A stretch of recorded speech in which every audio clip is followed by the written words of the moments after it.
तो दोस्तों नमस्कार, पब्लिक टाइम्स 24 में आपका स्वागत है। ये बिहार में लोकसभा चुनाव की सरगर्मियां बढ़ती जा रही हैं। पश्चिमी चंपारण में लोकसभा के निर्दल प्रत्याशी मनीष कश्यप चुनाव मैदान में दहाड़े मार रहे हैं, लेकिन जगह जगह चर्चाएं हो रही हैं कि मनीष कश्यप जीतने के बाद क्या बड़ी पार्टियों में शामिल हो जाएंगे। कुछ लोग यहाँ तक कह रहे हैं कि वह बीजेपी के सपोर्टर हैं और बीजेपी पे चले जाएंगे। इस बात की जानकारी लेने के लिए हमारे आज साथ बातचीत करने के लिए श्रीमान अनिल वर्मा जी हैं, जो गोल्ड मेडलिस्ट जर्नलिस्ट हैं। आज हम इनसे जानकारी लेंगे और अपने दर्शकों को दिखाएंगे कि मनीष कश्यप क्या करेंगे, जनता का सेवा करेंगे कि बड़ी पार्टियों में जाकर के अपना जगह इकट्ठा कर लेंगे। बहुत धन्यवाद आपका। देखिए, राजनीति अनिश्चितताओं का खेल है जी। अभी चुनाव लड़ रहे हैं, जीते नहीं है जी जी जी, लेकिन लोग तरह से चर्चाएं कर रहे हैं कि अभी वो चुनाव जीतेंगे जी तो किसी बड़ी पार्टी में या फिर भाजपा का दामन थाम सकते हैं जी। जैसा कि इतिहास रहा है कि जीतने के बाद निर्दल होते हैं, जो सरकार बनाती है उसमें जाके मिल जाते हैं या बिक जाते हैं, ऐसा होता है जी जी। तो मनीष कश्यप में ऐसा कुछ दिख नहीं रहा है कि वो किसी या तो बिकाऊ वो सांसद हो नहीं सकते हैं, क्योंकि वो जनता के लिए काम कर रहे हैं और जनता के लिए जर रहे हैं, मार रहे हैं। वो अब उनकी अलग पहचान है। वो चाहते तो किसी न किसी पार्टी से उनको टिकट मिल सकता था। अगर मन से चाहे होते तो भाजपा से उनको टिकट मिल सकता था, लेकिन जनता के कहने पे वो जनता के लिए चुनाव लड़ रहे हैं और जनता उनको सपोर्ट कर रही है। अपने आप में खुद उनका मूल्यांकन है कि जनता उनको निर्दल रूप में कहाँ तक पसंद करती है। जो लोगों के लिए वो सेवा और त्याग कर रहे हैं, जनता उसका कितना उनको फल दे रही है। बात आती है चुनाव जीतने के बाद उनके किसी पार्टी में जाने की।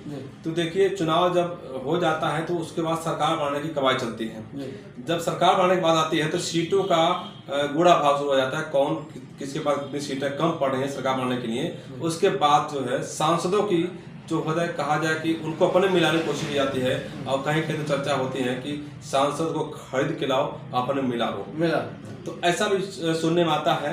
हम इसकी पुष्टि नहीं करते हैं, लेकिन ऐसा होता है। जब सरकार बनने की बात आती है तो कहीं न कहीं कोई कम पड़ेगा तो कहीं उसको एडजस्ट किया जाएगा। लेकिन जहां तक मेरी समझ है, मनीष कश्यप आगे चल करके, जैसे उनका पूरा जो है समूह है, अभी वो बिहार में 8-10 जो है निर्दल जो है लोग हैं, उनका ग्रुप है, वो लोग सांसद चुनाव लड़ रहे हैं, सब लोग जीत जाते हैं तो हो सकता है अपने खुद की नई पार्टी बना लें। जैसे आम आदमी पार्टी की सरकार उन्होंने पार्टी बनाया था दिल्ली में केजरीवाल और उनके साथियों ने, तो हो सकता है कि यहाँ पे मनीष कश्यप साथियों को मिल करके एक नई पार्टी का आविष्कार करते हैं। यह भी हो सकता है कि पार्टी को ज्वाइन कर सकते हैं, लेकिन सरकार बनाने तक के लिए नहीं कर सकते हैं। वो बहुत जिद्दी स्वभाव के हैं, जहाँ उनके मान सम्मान को और पब्लिक को ठेस पहुंचेगा वहाँ कतई नहीं जाएंगे।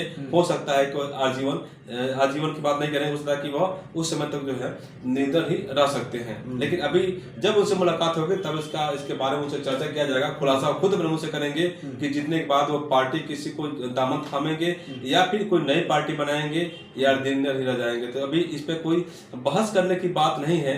जो वक्त आएगा तो उसके बाद ही पता चल जाएगा कि मनीष कश्यप का अगला कदम क्या होता है, या खुद नई पार्टी बनाते हैं या कोई नई पुरानी पार्टी में ज्वाइन करते हैं या फिर निर्दल ही रह सकते हैं। लेकिन जब तक एक चीज की जानकारी हो दीजिए, अगर मान लीजिए वो बड़ी पार्टियां में चले जाते हैं और जनता के सामने इतने बड़े बड़े वादे कर दिए हैं, ये कर देंगे वो कर देंगे, इतना नौकरी दे देंगे, तो अब तो बड़ी पार्टियों के बंधन में पड़ जाएंगे, तो क्या जो है कि जनता को दे सकते हैं, वादा पूरा कर सकते हैं? देखिए, ये तो सवाल बहुत अच्छा है आपका। देखिए, हर पार्टी का अपना अनुशासन होता है, संविधान होता है।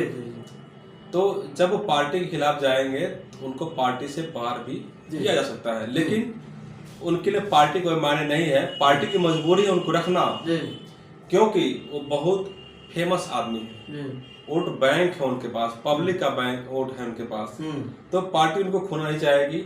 जो प्रस्ताव देंगे पर इसका सब सदन में, उसको उस पार्टी को सरकार को उनको मानना ही पड़ेगा। जो वादे किए बहुत बड़े वादे नहीं है, वो रोजगार की बात है, वो खुद अपने दम पर दे सकते हैं। सरकार और पार्टी को कोई रोल नहीं है। अच्छा, अपने दम पर उन्होंने वादा किया है करके दिखाने का, करके निभाने का, कर सकते हैं, पूरा करेंगे, ऐसा लोगों की उम्मीद है। और आगे वो क्या करते हैं इसके बारे में भी आपको हम बताएंगे, उनसे मुलाकात भी कराएंगे आपकी। चलिए, बहुत बहुत धन्यवाद आपको, आपने जो है कि हमारे साथ इतना समय दिया। तो दोस्तों, हमारे वीडियो में बने रहे। अगला एपिसोड हम लोगों का जल्दी फिर धमाकेदार आ रहा है। तब तक के लिए नमस्कार।